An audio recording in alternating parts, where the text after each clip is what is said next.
in this very good morning, I would like to remind three things. One thing is to have the benefits of this residential retreat. We must make sure our precepts are intact. That means we go Silanugahita. If anyone is having doubt or any lack of understanding about the precepts, please raise the question in our evening question and answer session. The second thing is, we must know where is the water is, where is the meals, what is the timetable, when to walk, when to sit.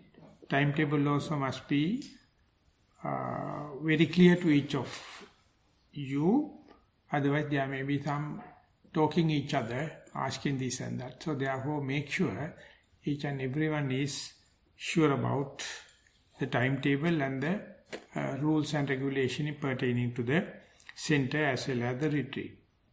The third one is, I am going to give a brief instructions regarding meditation, and if any unclear thing, if there is any further clarification, please raise the question. Then only we can have our own confidence and what to do without much of consulting each other and without much of hesitation. So as far as the instructions for meditation is concerned, I would declare this as a Satipatthana retreat. In other words, we are going to develop mindfulness. So this mindfulness as such is the core teaching of the Buddha. So much so, the Buddha used to say, in particular famous Satipatthana Sutta, Ekayano ayang bhikkhave maggo sattanang visuddhya yadidang chattaro satipatthana. The Buddha says, this is the one and the only way for the purification of the being. Of course, the purification of the being is the first and foremost in 7 benefits the Buddha declared.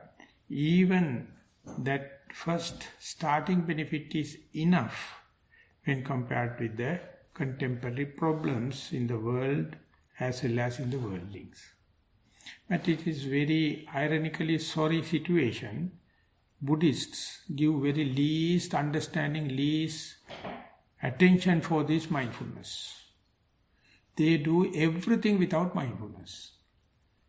Therefore we have to highlight it, we have to give a due respect, and then only you can see your spiritual path, your spiritual way of life will start to progress without any friction. In other words, mindfulness is the least frictional path. And it assures you, it will keep you always in the comfort zone. That means utterly free of tension, utterly free of frustration. So maybe that each of us happy with the frustration and tension, that is why we are neglecting mindfulness. We wish to be mindful.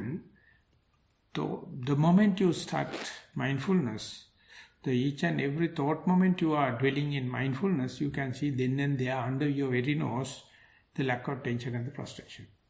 So I don't know how much we can go deep into the mindfulness or establishment of mindfulness, while we will give a common as well as individual try and to establish in this precious time we are going to have.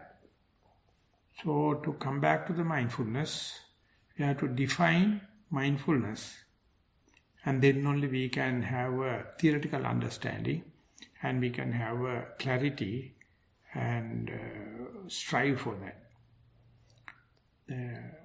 Mindfulness, in Pali it is called sati, in Burmese it is called tati, and that has been completely gone away basically from our day-to-day vocabulary. So, easy to introduce unmindfulness, asati. Then someone can comparatively and in a deductive way, one can deduce opposite of unmindfulness is mindfulness. So to say unmindfulness means, unmindful mind is, whenever the mind is dwelling in the past or future, we call unmindful. Whenever it is thinking and dealing with other person, it is we call unmindful. Whenever it is not here, instead going elsewhere, home or your workplace or other place, that called unmindful. So therefore opposite of that is here, now I am. To be more sharp, we are now sitting. How do you know that we are sitting? We can say it from the negative way. We are not standing, we are not walking, we are not lying down, we are sitting. But there is a verifiable, intrinsical, unavoidable features to understand sitting under one's very nose. So you may feel your body weight touching the seat, the ground. And that touch is different from the standing touching, walking touching and lying down touching. Can we sharply, discreetly understand when I am sitting, I get a kind of a touch continuously without a gap of a split second to show that I am sitting. Are we, or am I, be contented with that understanding? Be contented with that experience that I am sitting. 2 points I would like to make in this juncture. One thing is, if one can't understand in this group, if even as one person says, I can't be aware of the sitting even for a split second, that particular person is disqualified to be a yogi. So it's a very good acid test. Whether I am a qualified person, I am a prepared person to be mindful. If it is so, he or she must understand the posture, the present posture, namely sitting. I know I am sitting. So that is the starting point. And the second part is, once that is introduced, our first phase of a retreat is successful. If someone is having any doubts, any theoretical or practical problem, please raise when time permits. And the second one is, how many thought moments I can be aware that I am sitting, without going to the past or future, thinking about the person sitting close by, or thinking about another place. So whenever you are aware that I am sitting, and when it is continuing, you will feel the challenge. Our mind is often run past and future, other people, other places. Please don't consider this as my personal mistake. This is the human mind. This is not your mind, this is the human mind. Just be aware, and when and where possible, bring it back to the sitting posture. For sitting posture, not only it is depicting and showing with the touch of the ground, sometimes you may feel as the in-breath and out-breath happens at your nostrils. When the in-breath happens, you may understand it is not out-breath. When the out-breath happens, you may understand this really is not in-breath. Or otherwise, according to the Burmese system, whenever in-breath happens, you feel the expansion against your clothings, and whenever out-breath happens, the release happens. Prominently in your abdomen, rising and falling. These all indicates the present moment awareness, or so to say, I am not dead, or I am not sleeping, or I am not unconscious. I am living, I am awake and I am conscious, mindful, because I feel these metabolic functions within the body. That's a clear indication that your mindfulness is not intact, but it is continuing. More it is to continue, more you will get results. Even if it is discontinuing, prime task of the yogi is to bring it back again peacefully, back to the posture, either by sitting, touching, or by the rising and falling, or by the in-breath and out-breath. There may be a lot of other things. Wind movements, heat, cold, stiffness, tension movements. All these are under the nose experience. When and where you are there, when and where you are with. Present moment we are mindful. So knowing and experiencing this under the nose diligent observation is very important, or we can say the major part of our responsibility. We must facilitate ourselves with the best to keep the mind intact in the present moment. But there is another aspect of it, also equally important, that is how to report that to another person.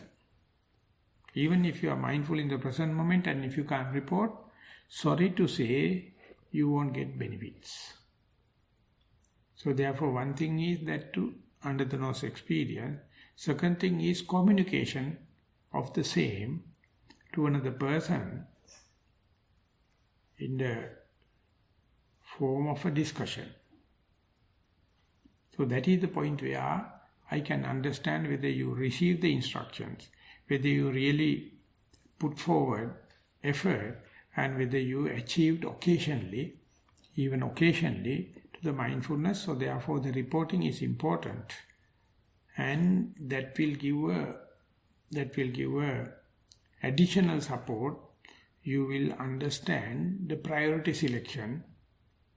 When I am doing sitting meditation, my priority must be to report when and where mind become mindful. Don't talk about unmindful, regretful, remorseful, the self-negating kind of experience, not necessarily to report. If at all, if it's so important, just mention 1 or 2 sentences at the end of the report, but start reporting when and where you are, you manage to be mindful. That's the way we turn our talking method, communication, into a positive way.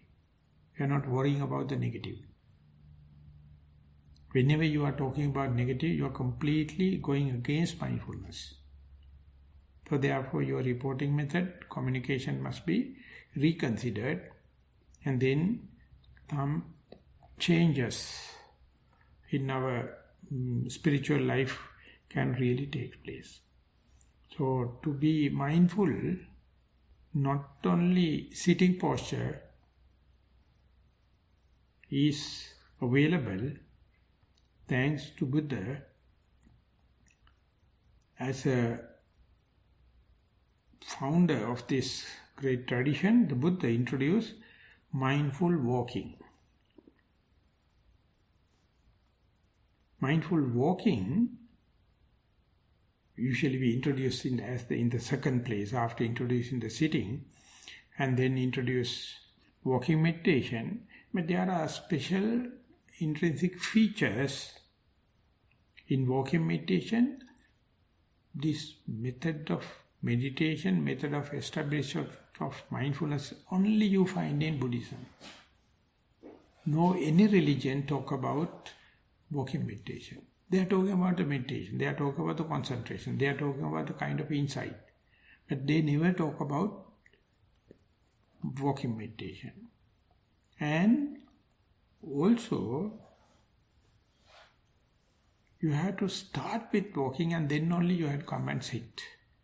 It is like a sportsman first do warming up of the body and then only he or she come to the event. Likewise, walking is the first.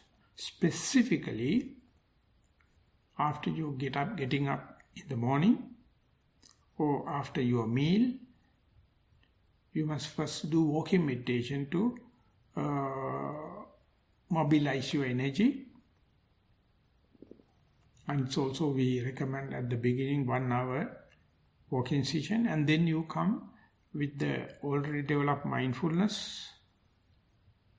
Come and change the posture to sitting mindfully, slowly, silently, and then you may find it is easier to be mindful on the breath or on the rising and falling or on the sitting and touching than without walking meditation. So I would give maybe it is too much, but anyway to start with I will give a comparative instructions to see the comparison between sitting and walking. In sitting, you sit doing nothing and see what is how, and see the effortless breath how takes place, if the breath is the primary object. Don't do forced breathing. And effortlessly you may see rising and falling accordingly. Or effortlessly you can see the body is touching the sitting posture. Therefore you are merely observing, diligent, vigilant, but doing nothing. But in walking, you intentionally do walk. But it is not like going to somewhere, reaching somewhere. You select a space or path whereby you can have somewhere around 30 steps. You go forward and come backward and again forward, backward. So that particular path must be ideally a flat ground without bends, and the best is the sand ground. Otherwise you may use a lawn or this parquet, the wooden path or gravel or whatever it may be. So there, while walking you understand you do something intentionally. But it is just as a way of meditation, and try to feel when the right foot, right sole touching the ground, how do you feel it? And then when the left foot touching the ground, how do you feel it? In sitting, you may feel, traditional people, we are very happy to be with the nostrils. The Burmese tradition, it says rising and falling. But here, right leg, left leg, right leg, left leg. In sitting, how many breaths you can continuously be mindful? Likewise in walking, how many steps, right, left, how many steps you can mindful. And in sitting, you are keeping the mind focused on the one point and see in-breath going in and out-breath coming out. And in the belly, rising and falling. And sitting, touching one point. But in walking, when the left leg is taking the weight, you are noting and try to be mindful. The left, whenever the right sole is transferring the pressure, you are on the right, you know that's right. So place is changing. But the mindfulness is intact. And in sitting, it has been instructed to close your eyes. In walking, instructing not to close your eyes. Always it must be open. You are looking somewhere 2 meters ahead, or downcast eye, and walk. Some people find difficult to do sitting meditation without close their eyes. So if it is so still, if it is impossible, you can just sit yourself and see somewhere 1 meter ahead. But if it's a flat, uniform ground, it is better. Otherwise, the best is closing your eyes. So walking must be first, and then sitting must be the second. So what we try to do is to keep the mindfulness intact as much as possible. Supposing due to a sound or due to a pain in other places or due to some daydreaming, fantasizing, if the mind is run out, wandering mind, daydreaming, fantasizing, don't worry. Whenever you comes to know that mind is wandering, see the possibility to bring it back to your primary object. How quickly, how fast you can bring, and when you bring back, maybe in walking or sitting, is it a tiring job to introduce the mindfulness again, or easily you can come back and land on the appointed object, decides whether you are mature yogi or newcomer. So therefore that is very interesting, very important to see how quickly you bring back the mind to your primary object and to see whether mind is ready to accept this mindfulness or mind is still bewildered or mind is a lot of agitations or like that. So that indicates very sharp reporting and very sharp installment of mindfulness. So they are the thing we can gain from the longer residential retreat. But if you have your skillfulness, quick wit, even with the short period, some can gain it. Because recently we started in Sri Lanka a project called Mindful School for children at the grade 4. They are very quick to understand and report. They are reporting in a very aesthetic way, very encouraging way. Because their mind is so clear, their mind is so pure. But you have to give the instruction without any religious value, without any ethical value. It's just like a physics subject. This is what you have to observe and please report what did you. But elderly people find two difficulties. One thing, their mind is full of problems, tension and frustration. And they never know how to report honestly and straightforward. Always crooked. Elderly people never can talk directly to the heart. Children in that sense like a poem. It's like a very aesthetic. You feel like their experience as my experience. Elderly people always perverted. Always cheating. So we'll accept it right from the beginning. But whenever practicing happen, continuing happen, we can be straightforward more and more. When we are sitting under the rain roof for a longer time, that can happen. So this is the way I would like to introduce the sitting and walking meditation.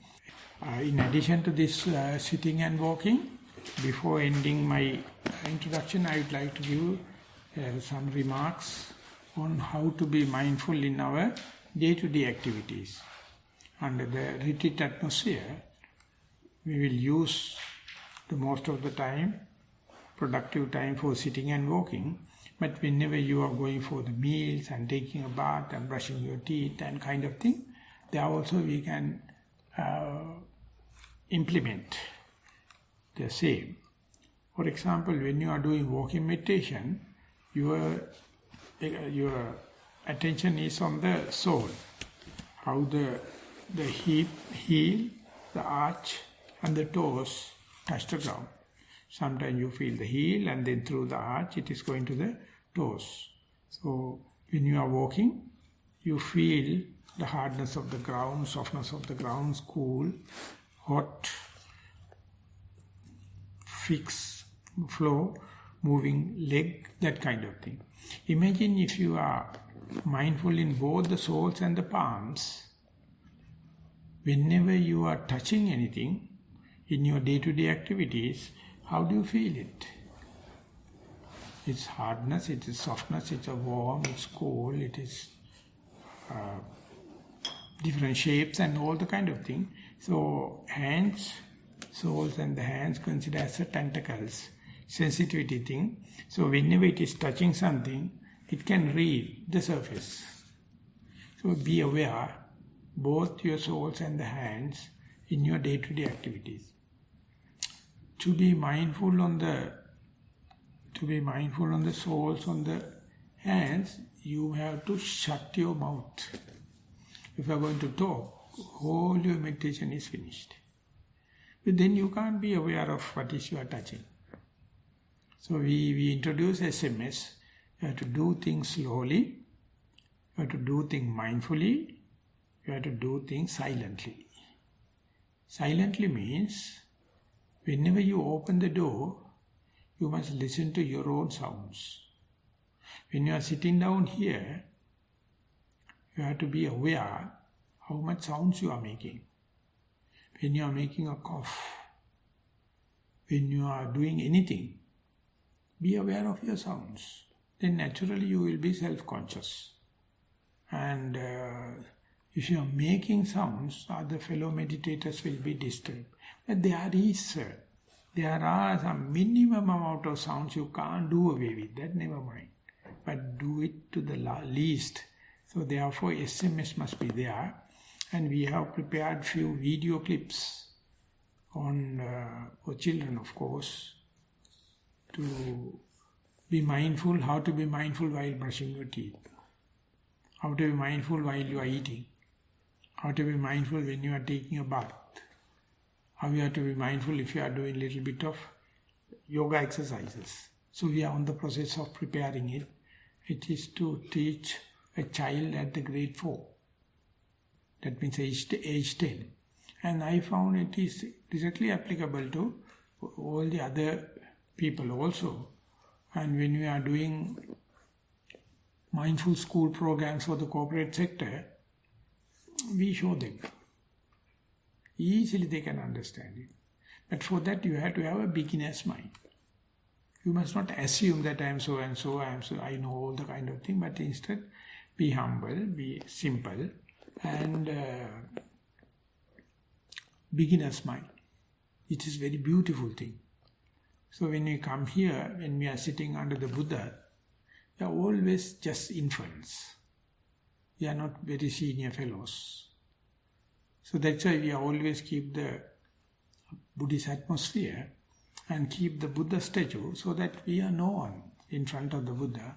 So therefore don't talk each other. If you need something to talk, we have to appoint one person as the retreat organizer. He must take care about that rather than talking each other. So who will be working as the organizer? Can you? Yes, sir. Yeah. I hope everyone knows him. And if you have any difficulty or something, health-related thing or accident, please contact him. He will do. Otherwise, we are going to have 1 hour daily, 1 hour discussion time. And there we are going to discuss our question pertaining to our precepts or the rules and regulations regarding the retreat, or what I have mentioned so far briefly about how to sit, walking and day-to-day activities. Then, and whenever we are practicing, what kind of questions or difficulties arises and what kind of experience one would like to share with others. These things will be, we'll take time for, we'll take time in the question and answer session. We'll try our best to sort them out before going to the next session. So that's all I would like to share in this morning. Any question or anything you would like to clarify before proceed, please? I would like to invite for questions. Nalela. Lana, alona.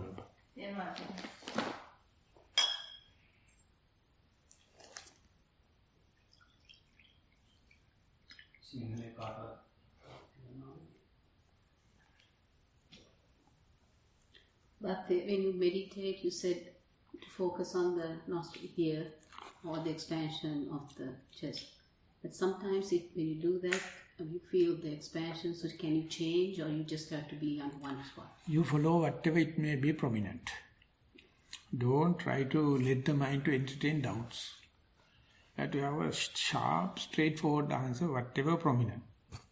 You have no preconceived idea this is better than the other. You are not chasing behind something. Whatever arising, when among the stars, if the moon is the prominent, you are looking at the moon. If there is no moon, we'll go to the next brightest star. So that must be very clear.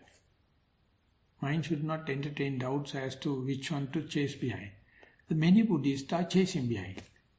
Chasing behind the breath or chasing behind the rising and falling. They are so desperate, telling after 1 hour sitting, I can't see the breath. Who asked you to see the breath? You are being asked to see what is prominent. Good that you raised this question.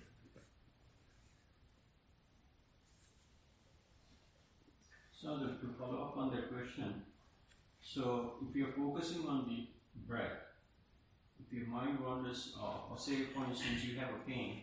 You can? If you have a pain, yeah. Do you focus your attention on the pain and then just observe that? And once that's gone, then you come back to the breath? Is that what you...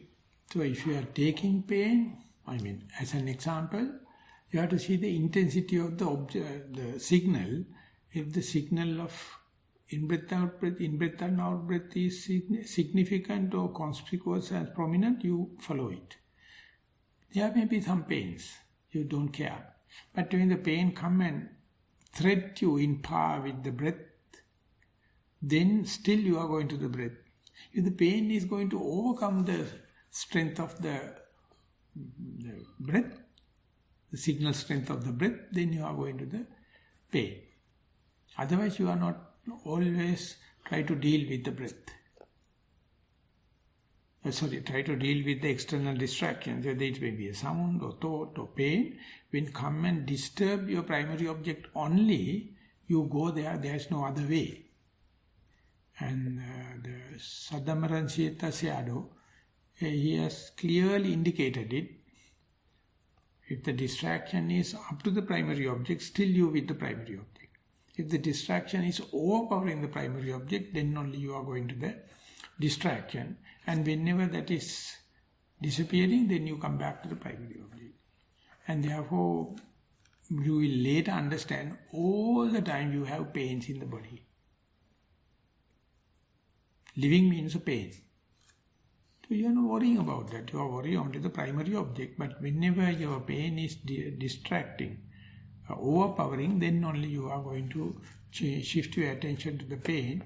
Otherwise, not sounds the same. Thoughts are the same.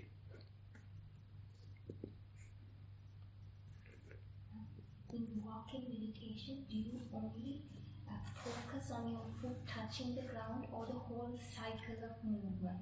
At the beginning, you give the touch. And later you find likewise you are pedaling a bike or you are walking in a swimming pool, and you can feel each and every moment. That is the some developed mind. And at the beginning you just give the touch point and let the mind to expand, let the mindfulness to diversify, and slowly keep in the touch. You can see the whole other activities. Sometimes you may feel the power transmission at the knee, at the hip, and along the spinal cord up to this point, and everything is involved. But you to the beginner's mind, you give the heel, arch, or the toes, and whatever other you are welcome. You are welcoming the others also. So we are going to have a walking session from 9 to 10.